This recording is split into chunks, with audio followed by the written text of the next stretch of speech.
Hello बच्चों, आइए प्रश्न को देखते हैं। तो प्रश्न में दिया एल्केन में विभिन्न कार्बन परमाणु जुड़े हाइड्रोजन परमाणु का अभिक्रिया क्रम निम्नलिखित में से कौन सा है। यहाँ पे चार विकल्प दे रखे हैं। पहला विकल्प है तृतीय, प्रथम और द्वितीय, और बी हमारा है प्राथमिक, द्वितीय या तृतीय। सी हमारा दे रखा है ए तथा बी दोनों, और चौथा हमारा दे रखा है तृतीय, द्वितीय या प्रथम। आइए मुख्य अवधारणा की चर्चा करते हैं। मुख्य अवधारणा अवधारणा तो यहाँ पे दिया है एल्केन, तो हमारा दिया है एल्केन में विभिन्न कार्बन परमाणु से जुड़े हाइड्रोजन परमाणु।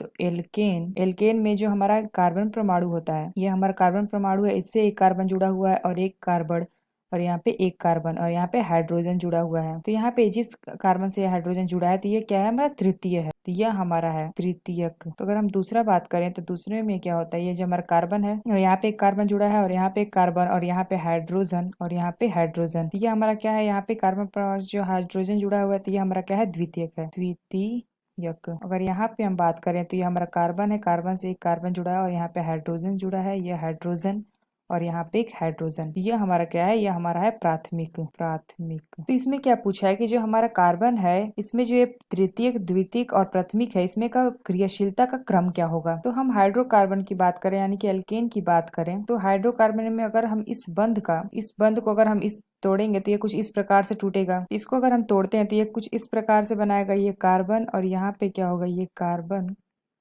कार्बन, ये कार्बन, और यहाँ पे ये कुछ इस प्रकार से टूटेगा, यहाँ से H, और यहाँ पे हाइड्रोजन पे।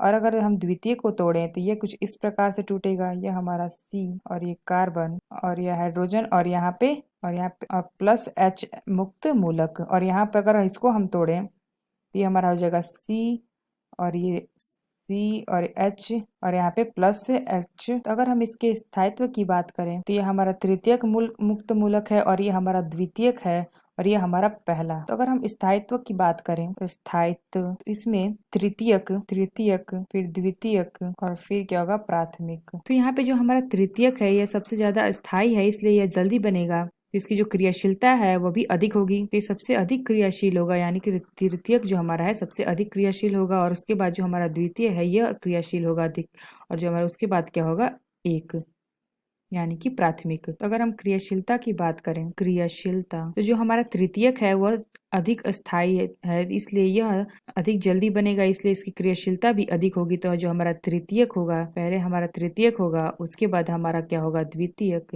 उसके बाद हमारा होगा प्राथमिक। तो ये हमारा आ गया क्रियाशीलता का क्रम। तो आइए अपने विकल्प देखते हैं कौन सा विकल्प सही है। तो प्रश्न में क्या दिया है, एल्केन में विभिन्न कार्बन परमाणु से जुड़े हाइड्रोजन परमाणु का अभिक्रिया क्रम क्या होगा, यानी कि क्रियाशीलता किसकी अधिक होगी। तो यहाँ पे हमने देखा कि यह जो हमारा तृतीयक है ये अधिक स्थायी है, इसलिए जिसकी क्रियाशीलता है अधिक होगी। तो जो हमारा तृतीयक, फिर द्वितीयक, और फिर प्राथमिक, तो ये जो हमारा ऑप्शन डी है, तृतीयक, द्वितीयक, फिर प्राथमिक, तो यह विकल्प हमारा सही होगा, यानी कि डी विकल्प हमारा सही होगा।